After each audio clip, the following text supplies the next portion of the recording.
Morning friends, welcome to युद्ध Gurukul YouTube online classes.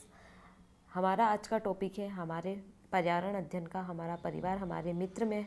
आज हम थर्ड क्लास में पढ़ेंगे जीव जंतु और पेड़ पौधों पर प्रदूषण का प्रभाव। इससे पहले भी हमने जीव जंतु और पेड़ पौधों के बारे में डिस्कस किया था, उस पर वायु प्रदूषण पढ़ा था नेक्स्ट क्लास प्रीवियस क्लास में। अब आज के जो क्लास है उसमें हम अन्य प्रदूषण के बारे में पढ़ेंगे। ठीक है, स्टार्ट करते हैं। तो सबसे पहले आप जल प्रदूषण के बारे में पढ़ेंगे। क्या होता है दोस्तों जल प्रदूषण? जल में ऐसे अवांछित पदार्थ, मैंने आपको कल भी डेफिनेशन क्लियर की थी। अवांछित पदार्थ क्या होते हैं? जो आवश्यकता से ज़्यादा हो या जो न चाहे गए हो उनकी मात्रा जल में मिलना।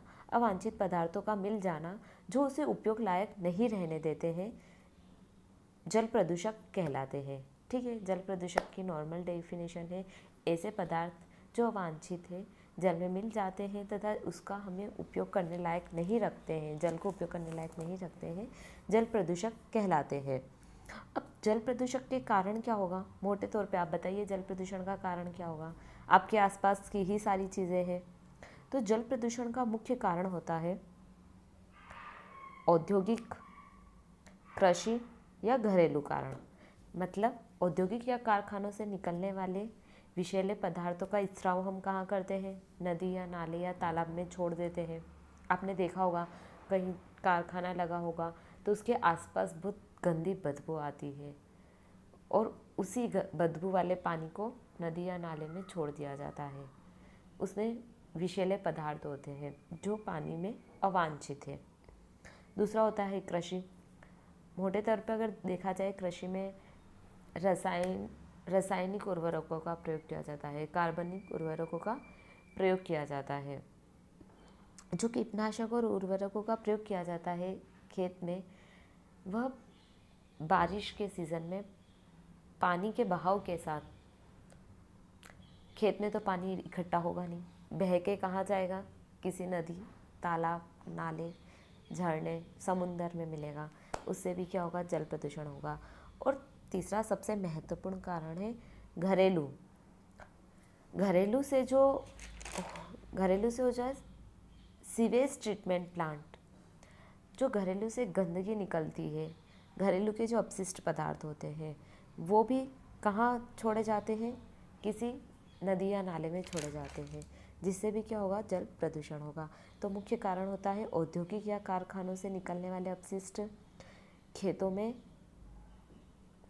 कृषि कीटनाशक तथा उर्वरकों का उपयोग किया जाता है वो, और घरेलू में सीवेज ट्रीटमेंट प्लांट, मतलब घरेलू अपशिष्ट जो हम नदी या तालाब या नाले में ही छोड़ते हैं। इसके बाद हम देखेंगे कुछ प्राकृतिक कारण भी है। ये जो मैंने मुख्य कारण बताए थे वो मानव जनित कारण है, लेकिन कुछ प्राकृतिक कारण होते हैं जैसे मृदा अपरदन। मृदा अपरदन तो हम देखेंगे क्या होता है मृदा अपरदन। मृदा अपरदन होता है मिट्टी एक स्थान से किसी दूसरे स्थान पर जाना मिट्टी का। अब वो कैसे हो सकता है? वो जल से भी हो सकता है, हवा से भी हो सकता है, बाढ़ से भी हो सकता है। तो क्या होगा? जैसे बाढ़ आई तो मिट्टी बह के एक जगह से दूसरे स्थान पे चली गई, तो वहाँ पे उस जल में मिट्टी की मात्रा अत्यधिक हो जाएगी, तो कहीं ना कहीं ये जल प्रदूषण का कारण बनेगी। ठीक है, मृदा अपरदन और जैव पदार्थों के सड़ने से। अब जैव पदार्थ मतलब पेड़ पौधे वगैरह या कोई जीव पानी में सड़ गया, तो सड़ने के बाद उसके अपशिष्ट वगैरह, उसकी गंदगी पानी में मिलेगी और वो भी क्या होगा? जैव पदार्थ के सड़ने से, मतलब पानी कहीं ना कहीं दूषित होगा। तो ये कुछ प्राकृतिक कारण थे, कुछ मानव जनित कारण थे जो कि हमने डिस्कस किए। हम और इसको डिटेल में पढ़ लेते हैं। अब कुछ कारण है जैसे मैंने आपको संक्षेप में बताया था सबसे पहले ही। तो अब देखते हैं कीटनाशक और अकार्बनिक रसायनों के कारण। कीटनाशक और अकार्बनिक रसायनों के कारण कैसे होगा? कृषि कार्य में उपयोग आने वाले उर्वरक और कीटनाशक भूमिगत जल के साथ नदी तथा तालाब इत्यादि में मिलकर उसके जल को भी जहरीला बना देते हैं। कीटनाशक और अकार्बनिक पदार्थ में वही होता है जो रेडीमेड उर्वरक और खाद हम यूज़ करते हैं। मैंने आपको बताया ही है कि यही वर्षा के जल के साथ मिलके नदी या तालाब इत्यादि में मिलते हैं, जिससे कि जल क्या हो जाता है, जहरीला हो जाता है।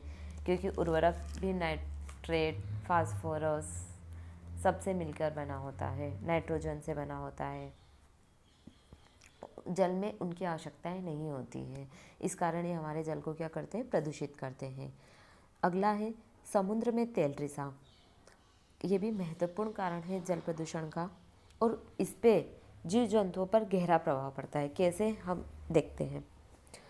समुद्र में तेल रिसाव। अब आप बोलोगे समुद्र में तेल कहाँ से आ गया, तो समुद्र के जो जहाज़ होते हैं कभी कभी उनमें लीकेज हो जाता है, तो वो पेट्रोल पानी की सतह पे जम जाएगा। दूसरा कहाँ से होगा, तेल के टैंकर जा रहे हैं, टैंकर में कभी रिसाव हो गया, टैंकर फूट गए, कुछ भी दुर्घटना हो गई, तो वो पानी भी समुद्र की सतह पे फैल जाएगा।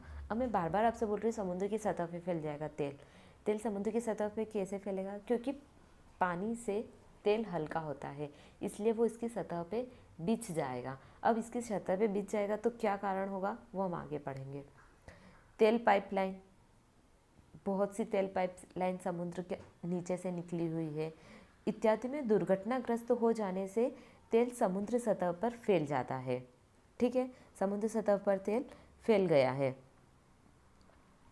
इसके कारण क्या होगा, समुद्र में ऑक्सीजन का स्तर कम हो जाएगा। समुद्र में ऑक्सीजन का स्तर कम हो जाएगा। देखो, तेल अगर सतह पर, समुद्र की सतह पर बिछ गया है, तो जो जलीय जीव है वो ऑक्सीजन ले रहे हैं और कार्बन डाइऑक्साइड छोड़ रहे हैं, लेकिन तेल की सतह बिछने के कारण क्या होगा, कार्बन डाइऑक्साइड बाहर नहीं जा पाएगी और बाहर की ऑक्सीजन अंदर नहीं आ पाएगी। तो क्या होगा कि जो समुद्र के अंदर है उन जीवों में ऑक्सीजन की कमी महसूस हो जाएगी, जिससे जलीय जीव मरने लगेंगे, क्योंकि जीव तो ऑक्सीजन ही लेते हैं और अगर उन्हें ऑक्सीजन नहीं मिलेगी तो वो जीव मरने लग जाएंगे। उसके बाद है कई जलीय जीवों की प्रजाति समाप्ति की ओर है। इसी तेल रिसाव के कारण समुद्र की कई प्रजातियां हैं जो कि विलुप्त हो चुकी है, समाप्त हो चुकी है। और एक और इसका क्या कारण पड़ता है कि इनकी प्रजनन शक्ति पे भी इसका नकारात्मक प्रभाव पड़ता है।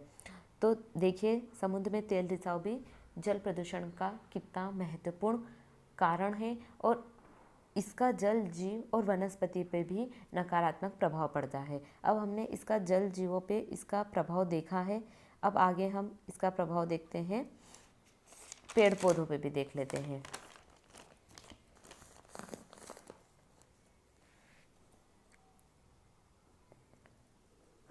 पेड़ पौधे पे अगर हम देखेंगे इसका प्रभाव, तो इसकी नेक्स्ट स्लाइड में है, जीव जंतुओं के अतिरिक्त जलीय पौधों में भी जल प्रदूषण से प्रभावित होते हैं। ठीक है, प्रदूषित जल में काई की अधिकता हो जाती है। क्या होगा, प्रदूषित जल से काई की अधिकता हो जाती है और सूर्य का प्रकाश गहराई तक नहीं पहुंच पाता है। काई की अधिकता कैसे हो जाती है मैं आपको नेक्स्ट स्लाइड में बताऊंगी। ठीक है, तो जीव जंतुओं के अतिरिक्त जलीय पौधे पे भी जल प्रदूषण का प्रभाव पड़ता है। इसके साथ ही हमारे कुछ पॉइंट ऊपर छूट गए हैं, हम उन पॉइंट्स को भी देख लेते हैं। विद्युत संयंत्र और कारखानों से छोड़े गए प्रदूषित जल। अब मैंने आपको पहले ही मुख्य कारण बता दिया था कि औद्योगिक, अब औद्योगिक में सभी तरह के उद्योग आ जाएंगे, छोटे मोटे कारखाने, उद्योग, विद्युत संयंत्र। अब विद्युत संयंत्र मैंने आपको पहले भी बताया था, तापीय विद्युत संयंत्र, कोयला जलता है। अब कोयला जलेगा तो कुछ ईंधन जला है, वायु प्रदूषण भी कर रहे हैं और साथ के साथ में वो जल प्रदूषण भी कर रहे हैं। तो इनके द्वारा छोड़े गए विषैले पदार्थों के स्त्राव के कारण जल के लाभदायक जीवाणु मर जाते हैं और बड़े पैमाने पर जलीय जीव जंतु जैसे मछली, कछुए मृत्यु को प्राप्त हो जाते हैं। अब हम अगर इसको मोटे तौर पे देखेंगे तो विद्युत संयंत्र या अनेकों कारखाने उद्योगों से विषैले पदार्थ जो छोड़े जाते हैं उससे कहीं न कहीं जीव जंतुओं पर इफ़ेक्ट होता है। एक तो क्या होगा, जिस नदी में कारखाने का विषाक्त जल छोड़ा गया वहीं जाके हमारे जीव जंतु पानी पी रहे हैं, तो सोचो वो विषाक्त जल उनके भी शरीर में जाएगा। अब अगर विषैले पदार्थ उनके शरीर में जाएगा तो कहीं न कहीं उन्हें हानि पहुंचाएगा। मनुष्यों को भी हानि पहुंचाते हैं, जैसे कैंसर, आर्सेनिक, पारा, ये सब मात्रा अगर बढ़ जाती है तो व्यक्ति को अलग अलग प्रकार की बीमारी होती है। जैसे पारा बढ़ने से मिनी माता रोग होता है। और वैसे ही जीव जंतु पर अगर देखेंगे तो जलीय जीव जंतु मछली और कछुए भी मरते जा रहे हैं, इनकी प्रजनन शक्ति पर भी प्रभाव पड़ रहा है। अगला देख लेते हैं हम सीवेज ट्रीटमेंट प्लांट। सीवीज नहीं है, सीवेज ट्रीटमेंट प्लांट वही होता है जो कि घरों से जो गंदगी निकलती है उसे सीवेज ट्रीटमेंट प्लांट कहते हैं। घरेलू अपशिष्ट सीवेज है, सीवेज, ठीक है, सीवेज ट्रीटमेंट प्लांट या घरेलू अपशिष्ट। अब अगर इन्हें भी नदी या नाले में कहीं छोड़ा जाता है, नदी या तालाब में छोड़ा जाता है, तो इससे क्या बढ़ता है, नील हरित शैवाल बढ़ते हैं। सबसे अधिक नील हरित शैवाल बढ़ते हैं। ब्लू ग्रीन एल्गीज, जो मैंने काई का आपको बताया था ना, यही होती है। नील हरित शैवाल को ही अपनी स्थानीय भाषा में काई कहा जाता है, तो ये बढ़ती है। अब जब ये अत्यधिक मात्रा में बढ़ जाएगी तो जलीय जीव और जंतुओं के लिए ऑक्सीजन लेने में दिक्कत आएगी। वही मैंने आपको पहले भी डिस्क्राइब किया था, जो कि मैं आपको अब कर रही हूँ।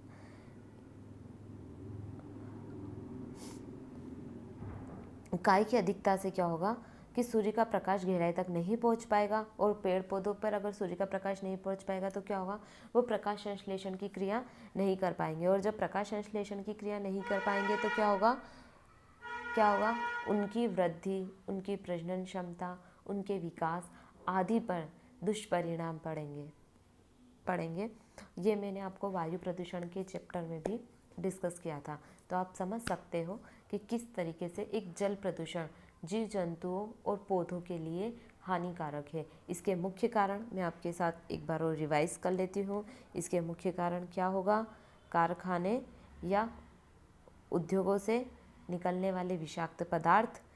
अगला, कीटनाशक या कृषि उर्वरक खाद। अगला, घरेलू अपशिष्ट। और चौथा, समुद्र में तेल रिसाव। बहुत से कारण होते हैं, लेकिन ये मुख्य कारण है।